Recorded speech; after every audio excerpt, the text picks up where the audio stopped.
The harsh sound of a shovel hitting frozen ground echoed through the stillness of the Maine woods. I dug my tool deeper, each strike sending vibrations through my arms. I felt the cold air biting at my exposed skin, a stark reminder of how isolated we truly were out here. The trees stood sentinel, their branches swaying slightly in the chill wind, as if aware of some secret we were about to unearth. Beside me, Hank grunted as he swung his own shovel with determination. I watched him, his weathered face grim and focused, mirroring my own unease. With each thrust into the earth, I could sense a weight building between us, a tension that made the hairs on the back of my neck stand up. Then, suddenly, my shovel struck something hard and unyielding. A jolt shot through me, excitement mixed with dread. "What did you find?" Hank asked, pausing to wipe sweat from his brow despite the cold. "I don't know," I replied, breathless as I leaned closer to inspect the disturbance in the soil. My heart raced at the possibilities that lay buried beneath layers of time. Agent Thorne's impatient voice broke through the quiet atmosphere like thunder on a clear day. "Let's move it along. We don't have all day," he urged, shifting his weight from one foot to another, clearly eager for results. I nodded at Hank and together we worked feverishly to clear away the remaining dirt. As we did so, I saw the metallic gleam of a corroded military-grade box come into view. It was half buried in mud but unmistakable in its presence, a relic from a past we could only imagine. I felt a sudden chill wash over me as Thorne produced a pry bar from his pack and approached our find with fervor. "Stand back," he commanded. My pulse quickened. This felt bigger than us. Something ancient and possibly dangerous was about to be revealed. With a grunt of effort, Thorne forced open the ancient metal container, its hinges protesting loudly against rust and neglect. The lid creaked open slowly, revealing an interior shrouded in shadow. I noticed an eerie silence fall upon us all as I peered at the strange contents within, neatly folded papers and artifacts that had clearly been preserved over decades. My breath hitched when I caught sight of one particular item, a moldy expedition diary resting atop everything else. Its cover was tattered and worn, curiosity tugged at me like an anchor pulling me closer to danger.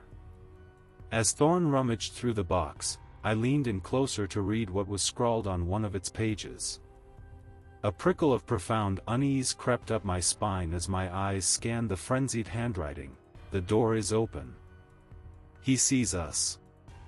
The words echoed ominously in my mind like an incantation meant to summon something dark and unfathomable. "What does it mean?" Hank whispered beside me, his voice barely above a murmur but laced with apprehension. I don't know," I stammered, swallowing hard against the rising tide of fear pooling in my gut. "But it can't be good." Thorne's expression shifted as he read over my shoulder. Alarm flickered across his face before he quickly masked it with authority. "We need to get this back for analysis immediately." His tone brokered no argument as he began gathering up the artifacts with swift efficiency. "But what if there's more? What if—" My protest fell flat under Thorne's steely gaze. "There is no time for what-ifs," he snapped sharply before turning back toward our makeshift campsite. His urgency fueled my anxiety further. It felt like we were racing against some unseen clock ticking down toward calamity. I glanced back at the box one last time before following them. An unshakable feeling settled deep in my chest that whatever lay ahead wouldn't be easy to confront or understand. The forest around us loomed larger now, shadows lengthening ominously as dusk began to settle into nightfall, a reminder that darkness was creeping ever closer. Each step toward camp felt heavier than the last. Anticipation mingled with dread as we hurriedly packed our findings away for transport while stealing glances over our shoulders at our surroundings, at trees that seemed too still and too watchful now that we had disturbed something sacred beneath their roots. In those moments before leaving behind our makeshift excavation site forevermore, a thought bubbled up inside me: what if our discovery was only scratching the surface? What if Agent Thorne knew more than he let on? As uncertainty hung thick in the air like fog rolling off distant hillsides, an instinctual urge rose within me. I needed answers before all was lost to shadows once more. And so it was then that I resolved myself to uncover whatever truths lay hidden beneath layers of lies and secrets surrounding Project Chimera.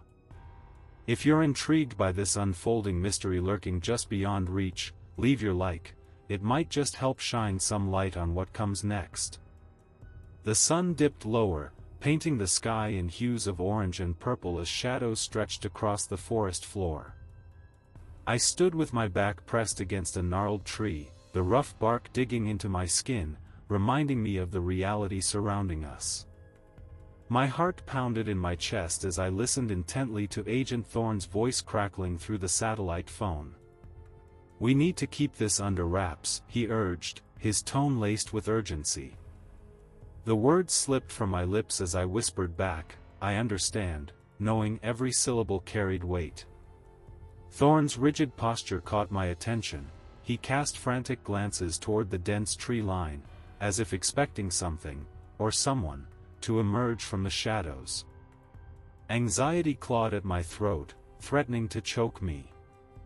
Suddenly, I became acutely aware of every rustle in the underbrush and every whisper of whine through the branches above. My instincts screamed that we were not alone. At that moment, Arthur Vance pulled Hank and me aside, his eyes darkened by a burden I couldn't fathom. "You need to know about the division," he said, his voice barely above a whisper but heavy with significance. Each word felt like a thread unraveling a tightly woven tapestry of secrecy. "They don't play fair," he continued, revealing hints of ruthless methods and dark secrets that had once bound him to them. I watched his face closely. It was etched with fear that transcended mere paranoia. I turned my gaze to the gravel road when I heard an engine rumble nearby. A clean SUV appeared around the bend, glistening in stark contrast to our grim surroundings. Mark and Julie stepped out, their innocent laughter echoing through the stillness like a jarring note in an otherwise somber symphony. A pang of deep concern shot through me. They were completely oblivious to what loomed just beyond their cheerful facade. "Stay alert," Thorne intercepted them with practiced cordiality that felt almost sickeningly transparent. I could see him forcing a smile that didn't quite reach his eyes. It was like watching a puppet master pulling strings on his marionettes. My stomach twisted at the sight of him engaging them in casual conversation while I stood helplessly by, sensing danger creeping ever closer. I noticed a tall stranger approaching, an employee from the park. His ill-fitting uniform clung awkwardly to him as he took their bags with unsettling precision. Each movement felt overly deliberate, almost choreographed for an audience that only he could see. My unease deepened as I exchanged glances with Hank. His expression mirrored my own growing suspicion. As I leaned slightly toward Hank, our shoulders brushed against each other, an unspoken connection formed in shared fear. "They're being set up as bait," I whispered urgently, dread pooling in my stomach like lead. Every instinct screamed at me that this innocent couple was being drawn into something sinister beyond our understanding. "Let's not jump to conclusions," Hank replied softly but firmly, as if trying to anchor me amidst rising tides of anxiety. But doubt gnawed at my resolve. What if Vance was right? What if we were merely pawns in a game played by forces far more powerful than we could comprehend? I watched Thorne shift closer to Mark and Julie, maintaining an air of friendliness while keeping a hawk-like watch on their every move. It was chilling to witness this facade unfold, his eyes darting around as if seeking out threats lurking behind every tree trunk and shadowy corner of the forest. A sudden rustle drew my attention back toward Vance, He looked pale and shaken but resolute as he shared snippets about the division's operations, experiments conducted under layers of secrecy where morality had been sacrificed for progress. "They've done things you can't imagine," he breathed out heavily, leaving me grappling with horror over what those words might entail. I glanced back at Mark and Julie again. How could they be so carefree? Their laughter echoed off the trees like an ominous bell tolling for an impending doom they could never foresee or escape from. It struck me then just how fragile our lives had become amidst this unraveling nightmare. One wrong move could send everything spiraling into chaos. Just then, I caught sight of Thorne's expression shifting. A brief flicker of discomfort crossed his features before disappearing behind a mask of professionalism once more. My pulse quickened. It was evident that even he felt the weight pressing down upon us all, a suffocating reminder that nothing here was truly safe or certain. In that momentary silence between breaths filled with tension and uncertainty, something shifted within me. I couldn't stand idly by while these two unsuspecting souls were led straight into danger's embrace. My instinct surged forward with fierce clarity. We needed to protect them without revealing any truths about our own precarious situation. "I'll talk to them," I declared suddenly, surprising myself with newfound determination surging through my veins like wildfire igniting dry brush. Hank's wide eyes met mine in disbelief as if questioning whether I understood what lay ahead, but there was no turning back now. Before another word could escape him or myself, I took a step away from safety toward what could very well be perilous ground, the unknown beckoning me forward like an irresistible magnet drawing me into its depths where shadows danced along unseen edges waiting patiently for prey to stumble into their grasp. With each step closer toward Mark and Julie, adrenaline pumped through my veins. My heart raced faster than ever before as anticipation mingled with fear swirling together inside me like a tempest waiting for release. As they turned toward me with innocent smiles still plastered across their faces, unaware of looming dangers nearby, I hoped against hope that somehow I'd be able to steer them clear from whatever monstrous designs awaited just beyond sight. I woke abruptly, my heart hammering against my ribs after a fragmented image of gnarled, tangled roots and ancient eyes flashed violently through my mind. The remnants of the vision clung to me like a shadow, leaving a sense of dread that felt almost palpable. I swung my legs over the side of the cot, the cold floor sending jolts through my body as I stood. The cabin felt suffocating, each creak and groan of the old wood amplifying the urgency thrumming in my chest. I had to find Vance. As I stepped into the dim light filtering through the cracked windows, desperation fueled my movements. The forest loomed outside, dark and foreboding, but I pushed those thoughts aside. I needed answers, immediate answers about the unsettling, recurring psychic experiences that had been haunting me since we uncovered that box. Every detail from the expedition diary echoed in my mind, demanding attention. When I finally found Vance, his silhouette was outlined against the faint glow of a lantern in another room. I rushed in, breathless and agitated. "I need to talk to you," I blurted out, urgency coating every word as I approached him. His gaze met mine with an unsettling intensity that made my skin crawl. "What's wrong?" he asked, his voice steady yet laced with concern. I took a deep breath and recounted the horrifying vision that had just consumed me, the roots writhing like serpents and those haunting eyes boring into my soul. As I spoke, I saw Vance's eyes widen slightly, an emotion flickering across his face. Was it fear? Guilt? "You have to tell me what this means." My voice trembled as the weight of uncertainty pressed down on me. He hesitated for a moment before finally admitting it. The truth about the division was far more sinister than I had imagined. "They're not just a group. They're a cult," he confessed in a hushed tone, glancing over his shoulder as if expecting eavesdroppers. "Their plan is desperate and terrifying. The tension in the room thickened as he began to unravel layers of secrecy that had shrouded our lives like a suffocating blanket. A cold knot formed deep in my stomach as he explained the Empty King's true physical hunger and its method of absorption. Each word he uttered felt like an ice pick driving deeper into my heart. "It needs something, someone," he said quietly, his voice cracking under the weight of what he was revealing.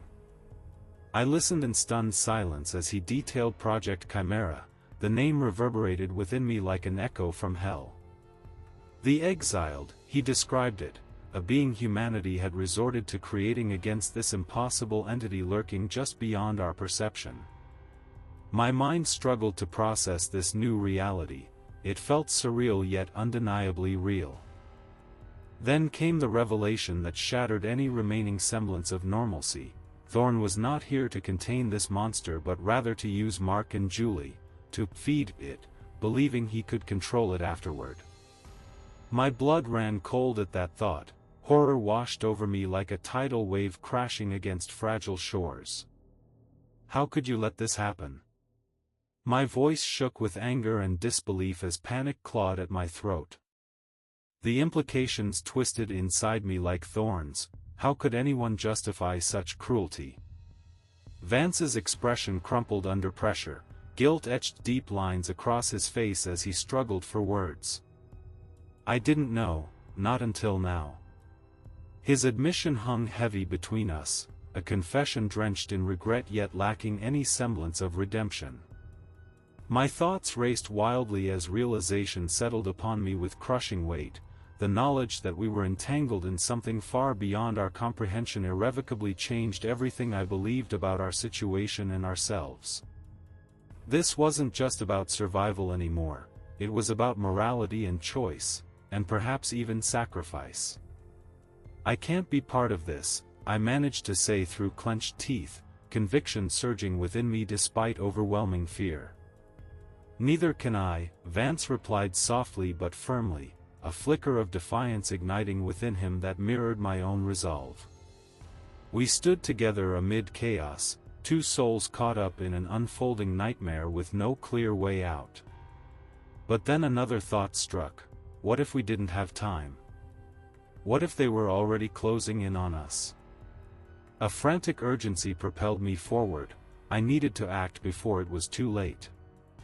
Let's find Hank, I urged, determination fueling each step toward the door leading back outside into darkness where danger lay lurking like a predator waiting for its next meal. As we stepped out into the night air thick with tension, a crisp chill biting at our skin, I couldn't shake off an unsettling feeling creeping back into focus once more, shadows moving among trees. Whispers carried by wind, unseen eyes watching closely from afar. With every heartbeat echoing loudly in my ears while adrenaline surged through veins, I understood one undeniable truth: the stakes were higher than ever before. We were no longer merely pawns but players in this dangerous game, and every choice would lead us closer to inevitable confrontation or irrevocable disaster. Today is when everything changed forever. Today is when life took on new meaning amidst chaos unbound by fate itself, leaving behind nothing but uncertainty lingering like smoke trailing behind our every decision made until now. I found myself seated on an ancient, impossibly ornate bed, the air around me thick, stagnant, and oppressively still. It felt as though the very fabric of reality had twisted into an unsettling tapestry that ensnared my senses. I blinked rapidly, trying to dispel the haze clouding my mind. As I gazed around, a sense of vertigo washed over me. The room was a grotesque parody of beauty, walls adorned with intricate carvings that morphed into gnarled trees and distorted faces.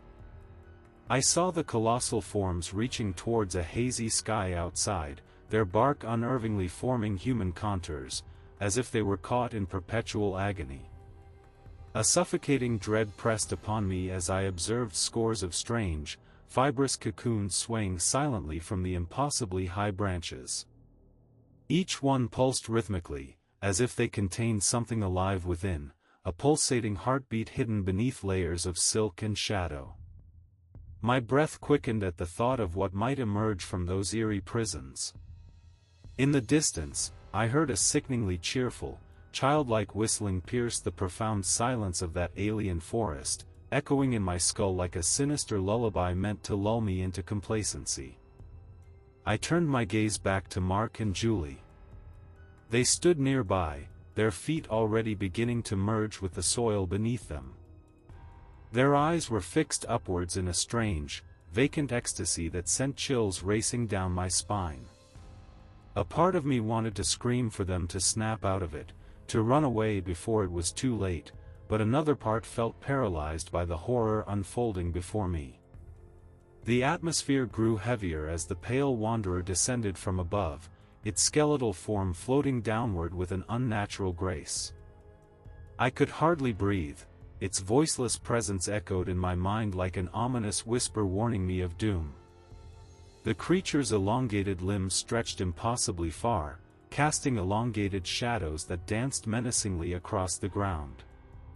My heart raced, terror gripped me tightly as I realized that this being thrived on fear and despair. As I watched helplessly, black flames flickered in the distance, their movement deliberate and eerily quiet, as they consumed the town of Ulrich. Buildings disintegrated into ash while cars melted away into nothingness with chilling efficiency. The sight sent waves of nausea crashing over me, every familiar landmark reduced to mere memories drifting into oblivion. I felt tears prick at my eyes as I struggled against the rising tide of hopelessness threatening to drown me. Suddenly, my surroundings shifted again, the ornate bed vanished along with the cocoon-laden trees, and darkness enveloped me entirely. I woke screaming, my body drenched in cold sweat. The digital clock on my cabin wall flashed 3:33, an eerie reminder of the time inscribed on that unearthed watch we had discovered earlier. The oppressive weight of dread lingered even after waking, every detail from that nightmarish vision etched into my memory like a scar that refused to heal. Heart pounding furiously against my ribcage, I swung my legs over the edge of my cot and hesitated for a moment before stepping onto the cold floor once more. In that moment of disorientation, a thought struck me like lightning: was this nightmare merely a glimpse into what awaited us? What if we were already ensnared by forces beyond our comprehension? Desperation surged through me as I recalled Vance's warning about the division, a cult steeped in darkness whose insidious plans now seemed more real than ever. The wooden walls groaned softly around me as though warning against my next move. Instinctively drawn toward answers, I needed clarity. I stepped outside into the dim light creeping through dense foliage surrounding our cabin. An overwhelming sense of urgency propelled me forward. If Mark and Julie were indeed entangled in something sinister, I had to find them before it was too late. With each step deeper into the forest's embrace, every rustle sent shivers racing down my spine, my senses heightened like never before as paranoia seeped into every crevice of my mind. The air thickened with apprehension, shadows loomed larger than life amidst dancing beams from fading daylight filtering through leaves above. I stumbled upon an old clearing where remnants of once vibrant life lay scattered. Cracked birdhouses clung desperately to aging trees while wildflowers wilted beneath layers of dust and decay. A hollow ache settled within me as reality crashed against hope. This place had once thrived, but now whispered tales only forgotten souls would remember. Mark. Julie. My voice echoed throughout empty space, a desperate plea ricocheting off unseen barriers encasing us all in this labyrinthine nightmare crafted by unseen hands. No response met my ears, only silence remained, all-consuming and paralyzing like gravity itself pulling at every ounce of resolve left within me. Suddenly, whispers began, soft at first, rising like tendrils curling around fragile memories buried deep inside but growing louder by each passing second until they became unintelligible chaos blurring lines between sanity and madness. Just when despair threatened to swallow me whole, a flicker caught my eye, movement beyond clusters of trees lining one side of the clearing piqued curiosity amidst rising dread. Two figures emerged from shadows cloaked in darkness yet unmistakably familiar, Mark and Julie. Relief surged through me momentarily until their vacant stares met mine, eyes devoid of recognition or understanding. They stood rooted like statues carved from stone, frozen forever in time's grasp. What was happening? Why couldn't they hear or see me? Panic washed over as realization struck. Whatever malevolent force lurked here was pulling strings deeper than imagined, a puppet master orchestrating chaos beyond comprehension. I turned sharply toward escape but felt an invisible barrier constricting around me, each breath becoming more labored. The forest closed in tighter with each heartbeat echoing louder within this surreal realm where nightmares reigned supreme. Time slowed as realization dawned upon me. We were not merely fighting against fate but rather battling something ancient and insatiable lurking just beyond our reach. I felt the icy grip of the night air as I burst from my cabin, the vivid, horrifying dream still burning in the forefront of my mind. Each breath stung my lungs, urging me to move faster as I sprinted toward the visitor center. Shadows danced menacingly around me, and I could almost hear the whispers of the forest echoing my panic. The weight of betrayal hung heavy in my chest, propelling me forward with a desperate urgency. Hank stood outside, his face etched with deep concern. "What happened?" he asked, his voice taut with anxiety. I frantically explained Agent Thorne's disappearance and the missing couple. My words tumbled out in a rush, fueled by adrenaline. "We need to leave. Something isn't right here." I watched Hank's eyes widen as he processed my frantic declarations. The forest felt alive, pulsating with a dark energy that seeped into my bones. As we reached the visitor center, dread coiled around me like a serpent. I saw it was eerily deserted, every surface wiped clean as if Thorne had vanished without a trace. I stepped cautiously inside, scanning for any sign of life or answers. Where could they have gone? Hank murmured beside me, echoing my own fears. I found Julie's camera lying on the floor near the entrance, its last shaky picture revealing a desolate, forbidden forest trail that seemed to lead nowhere yet everywhere at once. The image sent chills down my spine, it felt like a warning captured in time. I picked it up gingerly, examining it as though it held secrets about our fate. "This isn't good," I whispered, dread pooling in my gut. Suddenly, clarity struck me with brutal force. I felt a surge of cold certainty wash over me. Thorne was not trying to save them, I was leading them to a ritual sacrifice, a thought so dark that it made bile rise in my throat. My heart raced at the implications. How had we stumbled into such a nightmare? The realization weighed heavily upon us both. "We need to get out of here," I urged Hank again, panic rising within me like a tide ready to crash over everything in its path. The oppressive silence around us began to close in, every creak and groan echoed like an ominous bell tolling for our impending doom. It was clear that staying here meant certain death. The division had clearly abandoned their posts. Determination gripped me as we turned toward the door again. Finding the legendary exiled was now our only desperate chance, an impossible goal that shimmered on the horizon like a mirage but seemed our best option amidst this chaos. Just then, something caught my eye outside, an unsettling flicker of light against the trees. With urgency driving me forward once more, I pulled Hank out into the open air. The forest loomed ominously around us, branches swayed as if whispering secrets from ages past. "Did you see that?"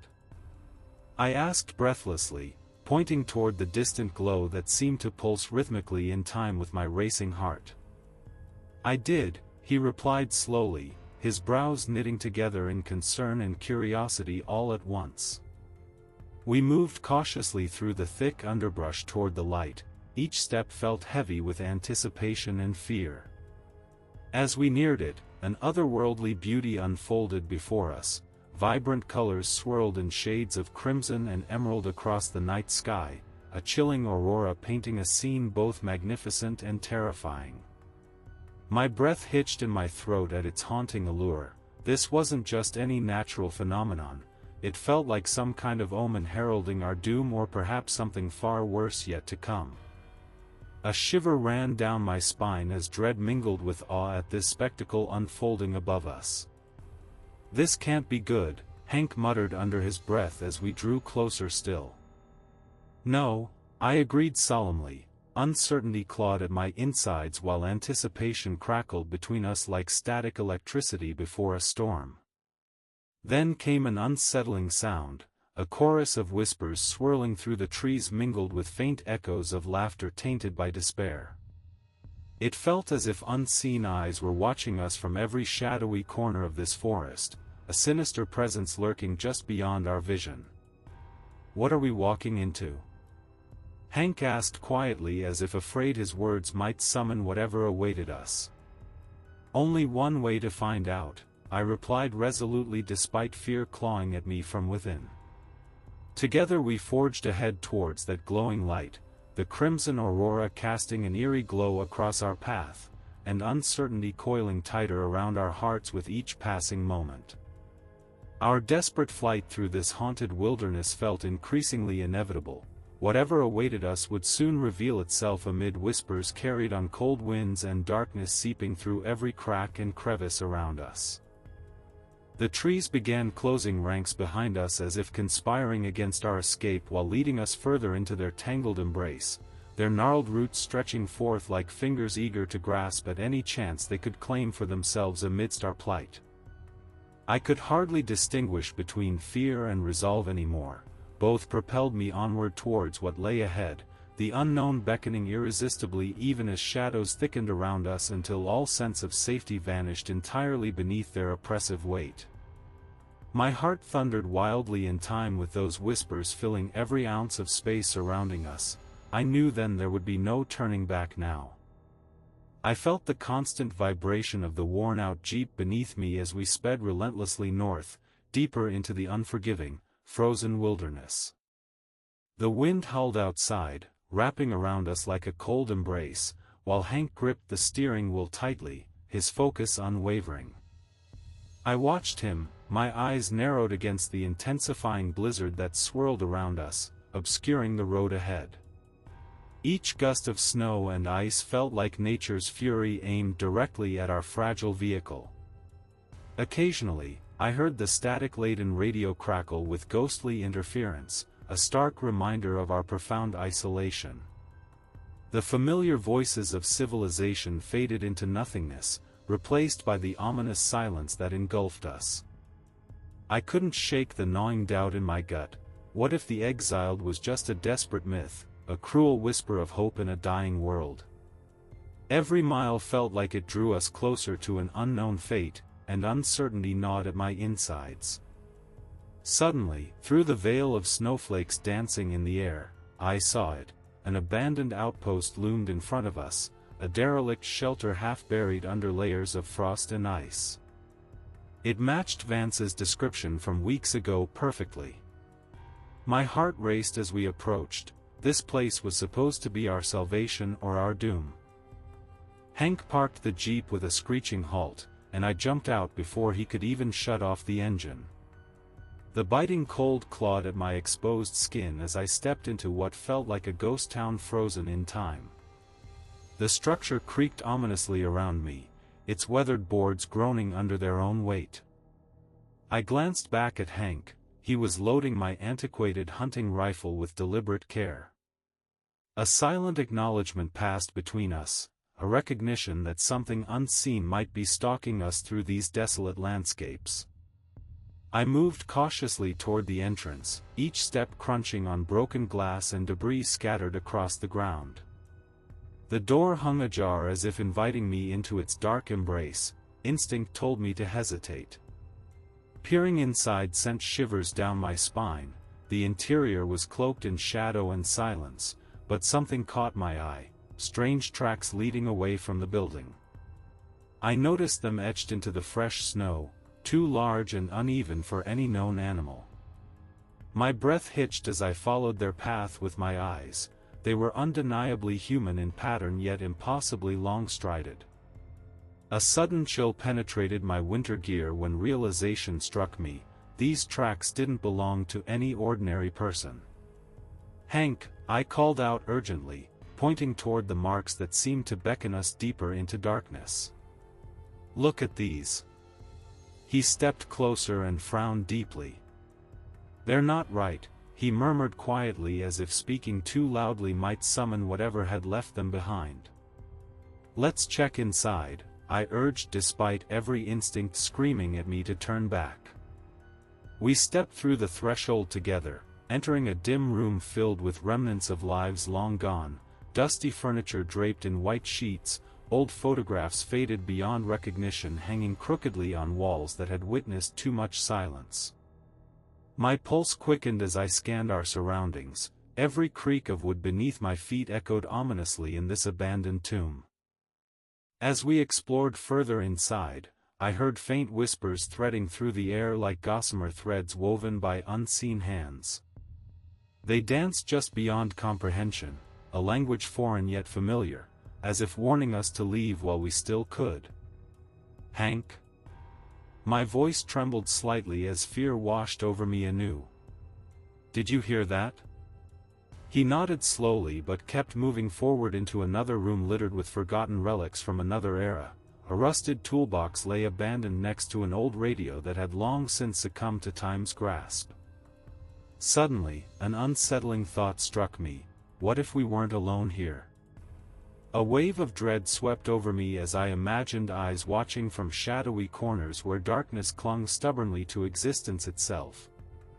"Stay close," I whispered urgently, dread coiled tighter around my chest as I took another cautious step deeper into this decaying sanctuary. We stumbled upon what appeared to be an operational center, old maps plastered on walls marked with red circles and notes scrawled hastily in faded ink detailing locations across vast territories. My heart raced at what they might imply. The secrets they held were potentially lethal.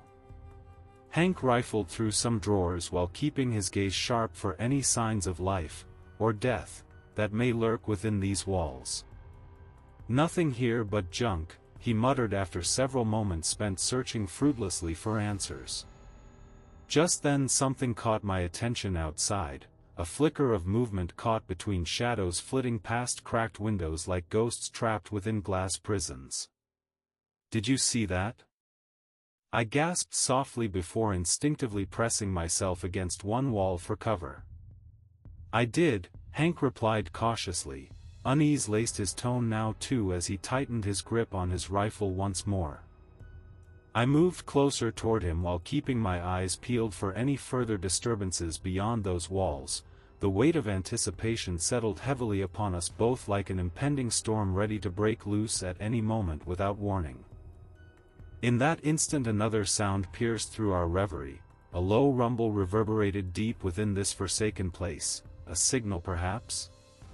Or merely echoes of our own rising anxiety? Either way, it sent chills cascading down my spine once more as dread clawed fiercely at every fiber of my being, urging me onward toward whatever awaited just outside those doors. "We need to go." My voice cut through thickening tension, the urgency palpable between us now pushing against boundaries we hadn't dared cross before today, but it was clear there would be no turning back now. With renewed determination coursing through me despite lingering uncertainty over what lay ahead, I took one last glance around this haunted shelter before moving toward that door leading back into swirling whiteness beyond where hidden truths awaited discovery. I felt the biting wind whip around me as we approached the hidden, heavily fortified cabin, barely visible amidst the swirling snow. Each gust sent icy needles against my skin, igniting a primal instinct to retreat, yet I pushed forward, driven by desperation and hope. Hank kept close beside me, his presence a steadying force in this desolate landscape. The tension between us crackled like static electricity, our breaths visible in the frigid air as we neared the entrance. Suddenly, a figure emerged from the cabin's shadows, an imposing man built of hardened muscle and weary, ancient eyes. He held a crude but effective weapon, its form suggesting he had seen far too many battles in this relentless wilderness. My heart raced as I recognized the fierce determination etched into his features. He was not just a guardian of this place but perhaps of deeper secrets we couldn't yet comprehend. "Why have you dared to trespass on my self-imposed exile?" His voice cut through the cold air like ice. I swallowed hard, my throat dry as I struggled to formulate an answer. Hank stepped forward before I could respond, his tone urgent yet respectful. "We're here because there's a looming threat," he explained, glancing at me for reassurance. "We need your help." The man's eyes narrowed slightly, assessing our sincerity. I could sense skepticism radiating from him like heat from a fire. Every instinct told me he was not one to trust easily. Yet there was something about his presence that inspired both fear and relief within me. He could be our salvation or another layer of danger. "Speak," he commanded, folding his arms across his chest in an almost protective gesture. Hank took a deep breath before launching into our desperate tale, the Empty King's awakening and its implications for reality itself. As my partner spoke, I saw shadows flicker behind the man's expression, fear mingled with something else, a recognition of truths long buried beneath layers of time and neglect. I listened intently as he spoke of an ancient war that had raged unnoticed for centuries, my heart pounding in sync with the gravity of his words. "The Empty King is not merely a creature to be vanquished," he warned gravely. "He is a force that seeks to unravel existence itself." A chill washed over me as I realized how intertwined our fates were with this unfathomable entity. "I've seen him," I blurted out before I could stop myself, the confession tumbling from my lips like an unbidden truth. My voice trembled slightly as I continued, "In my visions, they're more than dreams." The weight of those experiences settled heavily upon me. They were fragments of reality bleeding into my consciousness, glimpses of horrors yet to unfold. The man's gaze sharpened as if seeing through the veil obscuring our shared reality. "You are marked by him," he said quietly but firmly, a statement filled with both dread and understanding. A wave of relief mixed with profound fear washed over me at that moment. We weren't alone in this fight against darkness. Our ally was equally terrifying yet undeniably knowledgeable about what awaited us on this treacherous path ahead. My mind raced with possibilities as I considered what it meant to have someone like him on our side, if only we could earn his trust. "I need you both to understand," he continued ominously. "This isn't just about Blackwood Ridge, it extends beyond anything you can fathom. The battle for reality itself is at stake." His voice echoed through the cabin walls, a haunting reminder that we had stumbled into something far grander than ourselves. "Then what do we do?" Hank asked urgently, breaking through my spiraling thoughts. The man studied us for a long moment before nodding slowly, acceptance mingling with resolve in his ancient eyes. "If you wish to confront this terror head-on, you must prepare yourselves for what lies ahead." He gestured toward a door at the back of the cabin leading deeper into darkness. It beckoned like an open maw ready to swallow us whole. I felt a strange, unsettling sense of hope bloom within me despite lingering fears clawing at my insides. Maybe together we stood a chance against unspeakable darkness looming just beyond our sight. Each heartbeat resonated with newfound purpose. I could no longer remain passive while reality hung by such fragile threads. Hank and I exchanged determined glances before stepping forward into whatever awaited us beyond that threshold. The unknown loomed like an ominous shadow cast over our fates but also offered fleeting glimpses of light hidden within its depths. As I crossed that threshold alongside my reluctant ally and steadfast friend, I learned that confronting fear meant embracing uncertainty head-on, even if it danced dangerously close alongside despair. Did you like this story? Leave a like, comment your thoughts and subscribe for more stories.